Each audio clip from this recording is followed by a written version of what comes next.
Hey guys, this is LOL Tuglo OP coming to you with another commentary video.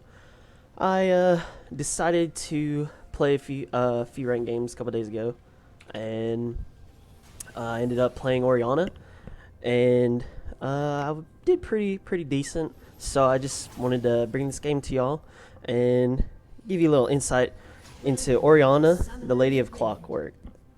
So for runes, I'll be using 9 magic pen reds, 9 armor yellows, 9 MR blues, and 3 AP quints. It's really standard, especially if you don't know what you're going to be going against in lane. In champ select, I saw there was a Lee Sin, I saw there was a Nautilus. I didn't know if that was going to be AP Nautilus mid. I didn't know if it was going to be Lee Sin mid. So as you can see, I just blew my barrier there. I was typing, I'm sure I was. As far as masteries go, I go the typical 21-0-9 masteries. I take 1 point in double-edged sword, 3 points in sorcery, and then I max everything out from that line down. And then I'll take butcher, I'll skip feast, take the rest from there on down, take devastating strike, and then havoc, and that'll fill out your 21 in your offense mastery. In the utility tree, I'll take Phase Walker, Expanded Mind, Summoner's Insight, Alchemist, and Culinary Mastery for the biscuits. So as we see, I am going to be starting Doran's Ring to Health Pots. Just a really standard start. I would never start anything else differently. That's kind of what you want to always start on Orianna. And as you see here, it's just gonna be Lee Sin. I thought he was gonna start Q, but he ended up starting E, and he kind of shoved me into the turret, which I'm gonna miss all this CS, which kind of sucks. As we see here on our right, we have a J4 coming in, and I'm only level 1, so is this Lee Sin, and thankfully this minion dies here, which lets me get to level 2. I put a point into my W, and as you see here, I get first blood. And with that happening, let's go and talk about Orianna's skills. So our passive is Clockwork Windup, which basically, if you auto attack a target, you do magic damage, and the more you auto attack that same target, you'll do a little extra magic damage each time you auto attack. Orianna's Q is called Command Attack. Basically, it moves a ball to a target location and it deals damage to everybody on the way there, and then the ball will stay at that location until you move out of range, and it'll come back to you, as we saw there. Her W is called Command Dissonance. Basically, it speeds up yourself or allies that run through it, and it slows enemies down, and it also deals magic damage to them. Your E, Command Protect, you shield yourself or an ally, and any enemies that are within that, like wherever the ball's at. If an enemy is between you and the ball and you shield yourself, the enemy will take a little bit of magic damage, and it also grants armor and MR, so that's really helpful. And then your ult, Command Shockwave, launches nearby enemies towards the ball while doing damage to them, which is basically, really good spell. Can turn team fights really well. And that'll be it for that. As you saw, I just threw my shield onto Jarvan. Me and the lead just trading there. And that's basically going to be the rest of this laning phase. I'm just going to want to farm up. As you see, I started tier. And that's something that I like to do against AD mid laners. I like to go tier. I don't really think Athene's or Morellonomicon is really that good for AD mid laners. I don't need the MR from off of Athene's. Nomicon is good, but in my opinion, it's just not the best thing that you can get. As you can see here, me and Lee Sin are trading here. He thinks he has the outplay, and I really admire what he did there. He thought I was going to throw my Q into the bush, but instead I kept it on myself. And he flashed out thinking he was going to dodge the Q. I kept it on myself. I hit that command dissonance, and then I threw the Q at him. He ended up wasting his flash and his ignite, and we ended up getting the kill there. So, like I was saying, the typical build that I like to go against AD mid laners, I like to go tier into Seeker's Arm Guard so I can get that early armor so that they can't completely destroy me. I like to go Ionian Boots instead of Sork Shoes, because with stacking the tier, I need to stack it as quickly as possible. So the Ionian Boots give me that CDR, and I can stack it quicker. After Ionian Boots, I'll go into Archangel Staff, because by that time, hopefully, my Archangel Staff can be that shield, and it'll be upgraded. After Archangel Staff, I'll go into Zhonya's, so that, you know, if it's a Zed, if it's a Jace, you know, anybody, AD, Talon, if they all in me, then I'll have a shield, and if they're ahead or if that shield isn't enough to save me, I'll have that Zhonya's right away. The next choice after that, these can be switched around. If you're behind, you can go Void Staff. If you're ahead, you can go Rabadons, and then just pick the other one that you didn't get. And then rounding out the build, you'll want to pick up Luden's Echo. After the nerfs to Luden's Echo, I don't really like to build that as my first 120 AP item. I'll almost always go Rabadons. Death Cap, but before the nerfs, I would go Luden's, and sometimes, you know, I'd go Rabadons, just all a matter of preference. Like I said, that's just the build that I like to go against AD mid laners, and right here, I was late to getting the assist from just shielding the Caitlyn for killing the Lee Sin, and honestly, right here, every lane is winning, so that's always a plus. That helps out a lot. And, you know, we kill the enemy mid laner. And right here, we're just going to go 4-man gank bot. And it kind of sucks because I thought I thought the Thresh or this Caitlyn was going to be able to get the Vayne, but we weren't. J4 just going to ult. Unfortunately, I have to burn my flash to get the kill onto the Leona. And from here on out, what we see here on the minimap, Aatrox rotated mid so that Lee Sin couldn't take the turret, and he also got that EXP for himself because his lane was pushed up. So not only did he get mid lane EXP, he's going to get the top lane EXP, which is a really good rotation by him, and that's something that is good to notice. Right here we see Thresh getting the flash hook.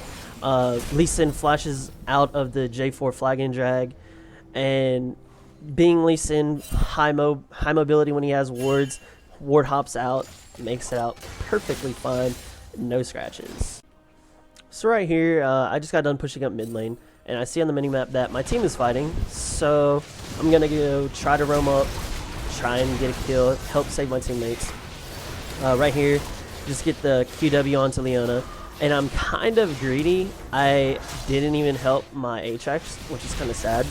When I should have noticed, Lee Sin was far behind, and Chundo could like easily kill Aatrox, but I saw his passive up, and I thought he could have taken him, but I kind of left him out to dry, which was really unfortunate. Yeah, that was just poor play on my part, but I think we traded like 1 for 2, so that's not too terrible. Like in the end. As you see here, what I told you from my build path that I said I was going to build, that's if you're on par with the enemy laner or if you're behind. Because I'm so far ahead of my laner, as we see here, I have 2,500 gold here.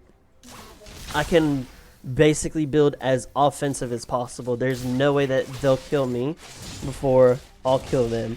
And if they kill me first, I got outplayed or I am just really bad. So being 5-0, 2,600 gold, I should almost never die. unless I just misposition really poorly. And right here, the Lee Sin, I'm pretty sure he didn't have any wards, and he just got, I mean, he just got gangbang. You know, Thresh came in from top side, J4 came in from bottom side. There wasn't anything that Lee Sin could have done, no matter how mobile he is with wards.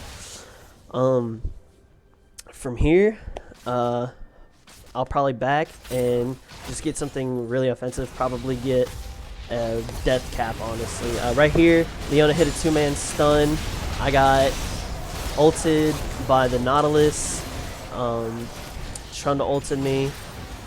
And basically what happened there is when they all pulled me closer to them, they clumped right on top of me. And I was able to get my shockwave off before dying, which damaged them like a lot. So that them clumping up basically let me win the team fight for my team, even though I died immediately after I ulted. And that's just the power of Orianna. You might get stuck in a terrible situation like that to where you get caught out, but if you can land a 3 or 4-man ult, or even a 5-man ult, that almost always will turn it around for your team and basically win y'all the team fight, even though they're fighting a 4v5 after you die, which is really helpful. So right here, there's a huge wave bot lane. There wasn't really anything else for us to do mid lane. We can't really siege mid just yet. So I decided, I was like, well, I'll go take the farm bot lane, and let's just take the bottom inner turret.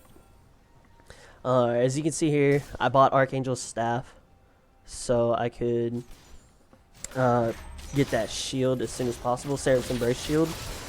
I had enough gold left over to get Needlessly Large Rod, which is a great item. It'll build into Death Cap, Luden, Zhonya's. Thresh lands a hook onto the enemy Vayne, and we try to capitalize onto it. We're not quick enough, so we just fall out. Caitlyn gets hooked by the Nautilus. We go in. You see me do my combo, destroyed the Lee Sin, and that's basically the power of Orianna. Even if you like get a one or 2-man ult, like just being able to completely delete somebody off the map is so helpful to your team. And right here, they have 4 people dead. Trundle can't do anything. Like, what's he's okay. Okay, so he gets a kill on Thresh, which is our support. No big deal. Take the turret, 1v3, no problem. Good effort by him, but to be honest, he's not gonna win anything there. We didn't even have J4 with us. He was off taking Dragon. So not only did we get bot inner, we also got bot inhib and a Dragon, all for 1 death, which is completely worth it. That's just showcasing the power of Orianna. Just, you know, 2, 3, it doesn't matter how many people you ult. If you can completely delete somebody off the map, then you automatically win that team fight. Right here, me and J4 are pushing up mid. We noticed that there were 4 bot lane, or 3 or 4, yeah, 4 people bot lane. So there's no reason for us to try to go bot when we have a wave with us mid. So Vayne is just trying to poke at the J4 as best as she can. But because I'm Orianna, that damage right there, that's 1 rotation of my spells. And we got top turret for free because 4 were bot. Aatrox was pushing top. And okay, there was a Lee Sin down here. So top turret, 1 death. And we also get another kill. This game is honestly in the bag. We're up 15k gold. There's nothing that they can do. I took that kill from the J4 with my Dissonance. I'm going to save him here. He gets ignited and Lee ulted. I give him that shield so he doesn't die from the ignite. Aatrox is going in ham. I just take that kill too because I'm so huge. I have death cap. I have you know, the Ionian boot, so I'm casting my spells faster with that CDR. People keep on. I think Caitlyn was pinging us to take the turret. We couldn't take the turret. We had no minions. They were respawning. Aatrox said at this point in the game, he said he had TP and he was gonna back, and I was like, hey, that's a good idea. I guess I'll back too. I had 1600 gold, so that's just another needlessly large rod for me. From here on out, it's basically GG. We're up so much gold. We have all these objectives. None of our lanes lost. So this game is just showcasing Orianna's power and how you can take that power and win games, climb elo, all that good stuff. Whatever it is, Orianna's a all-around solid pick. Even if you have to first pick her, she can be utility with her shield and her slow and her speed up. She's basically just a all-around great pick.